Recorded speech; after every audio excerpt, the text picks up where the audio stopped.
This is how you get rid of dragons. But what if they come back? They ain't coming back. Cool. That's the only way to get rid of you. Dragons. For those few who have actually bothered to beat the main quest, which probably isn't many of you, you'd know how it all ends. The Dragonborn goes to Sovngarde, meets up with Nordic heroes of old and causes Alduin to explode, thus saving the world from being eaten. At least, that's what it seems like. But there are a few things that don't quite make sense about Alduin's motives, and this has spawned a theory that the Dragonborn isn't actually the saviour that Skyrim presents them as. In fact, the Dragonborn might be the reason this version of Nirn ends, so that a new one can be created. To start with, let's look at the mythology around Alduin and where the whole world-eating thing comes from. Alduin is said to be the firstborn of Akatosh, the dragon god of time, and he has a position in the ancient Nordic pantheon from Atmora as the Twilight god. For added context, the ancient Nordic pantheon had its gods represented by animal avatars, with Alduin being represented by the dragon because he's a dragon, although some imperial scholars believe that the ancient Nords called Akatosh Alduin, which is for the most part not the case, although a version of Akatosh does not feature in this specific pantheon. Still, Tamriel's religions have many names for Alduin, and almost all believe that he is responsible for an event that allows a new world to be created by destroying the old one. Restarting with the Dawn era once again, and the period of time in which the world is alive is called Kalpa, or the ending times for the Red Guards, and the Next Pounce by the Khajiit. The Next Pounce? Why is everything Khajiit related just a cat pun? There is some evidence that Alduin has done this before, and whenever one Kalpa ends, Mundus, the universe, changes in some ways. For instance, Vivek mentions that Molag Bol was Prince of the Dreg, these weird aquatic creatures, in potentially a previous Kalpa. So, with Alduin being key to resetting the world by eating it, you'd think he'd be on the side like it's an all-you-can-eat buffet, getting his bib on and ready to chow down. But this isn't what we catch Alduin doing. In the current Kalpa, Alduin was busy ruling over Atmora, and later Skyrim as a dragon god king, being the leader of both the dragons and the dragon cult. For the most part, this rule was relatively benevolent thanks to how chill the dragon priests were, until they arrived in Skyrim and decided to be turbo dickheads, at least according to the Dragon Wars. Then, a few dragons turned against Alduin, namely Parthenax, possibly at the behest of Kain, taught some humans how to shout, and then sent Alduin through time, dismantling his dragon cult. In Skyrim, the game, he comes back to reconstruct his cult and rule the world, which is where the Dragonborn comes in to blow him up. But there's something about the main quest that never made sense to me. Why is Alduin bothering to rule the world that he's going to consume? And why is Akatosh sending someone with his blood to beat up his son? It could be that Akatosh likes the way this Kalpa ended up, with him as one of the main deities, and thus doesn't want his firstborn to eat everything and change the current power dynamics of the Aedra and Daedra in a new Kalpa. Still, Alduin's behaviour doesn't scream that he wants to end the world to me. He essentially sets up his own kingdom in Atmora, and then later follows Ysgramor's trail to Skyrim in order to spread it further, before later getting booted through time and then spends all of Skyrim, the game, trying to do it all over again. While Parthenax says that killing Alduin would prevent a new world from being born, and presents this like a philosophical debate to the Dragonborn, he ultimately sides with humanity again and faces off against his old boss.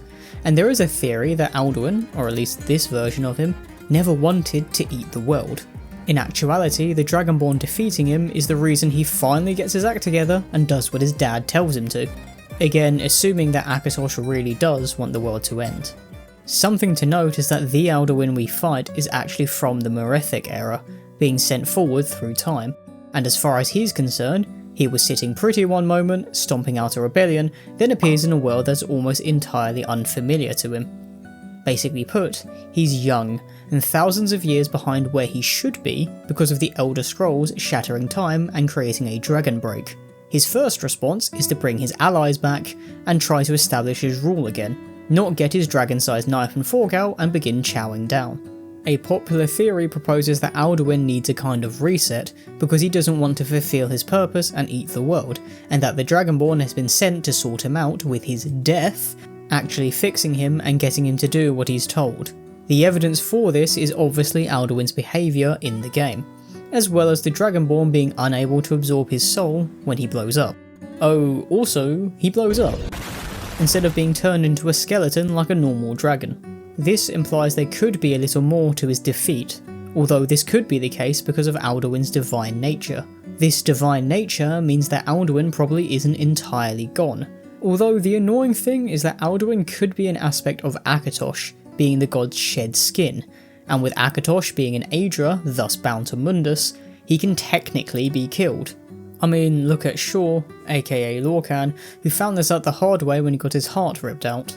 So maybe Akatosh really is dead. Then again, dragons can only be permanently killed when their souls are absorbed by the Dragonborn, and, as we previously established, this wasn't the case with Alduin. I know.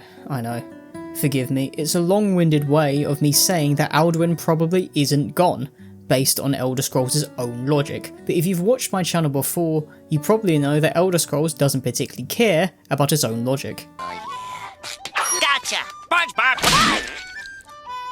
I'm going to pretend that didn't happen.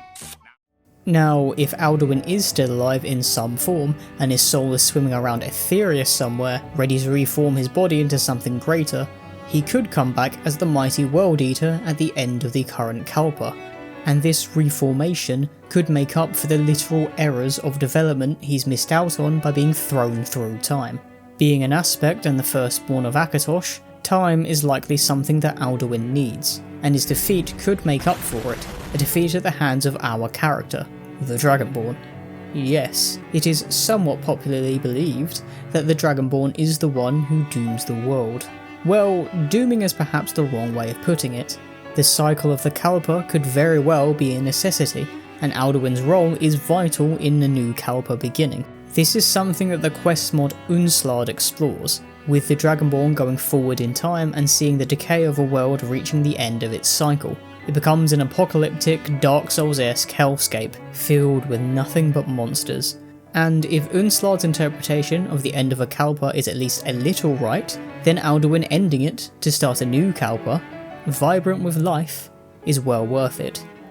Either way, Alduin's tyranny needed to be stopped, for the good of Tamriel, so don't you worry, the Dragonborn is very much still the hero of the story, even if they facilitate the end of the world. Now the world ending isn't quite as literal as it seems.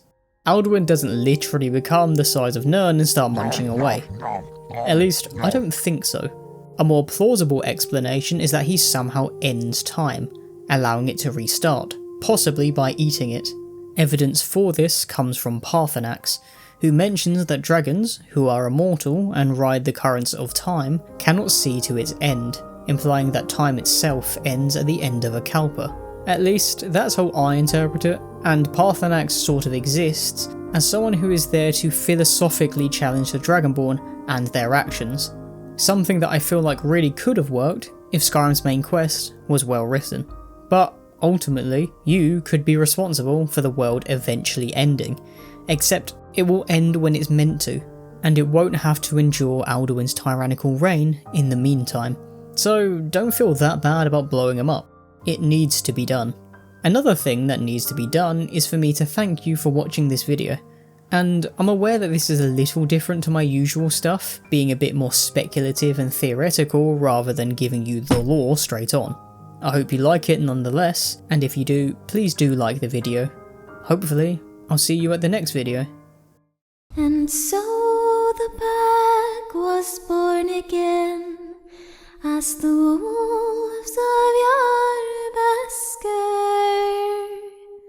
to rule in life and serve in death, as the moonlight stars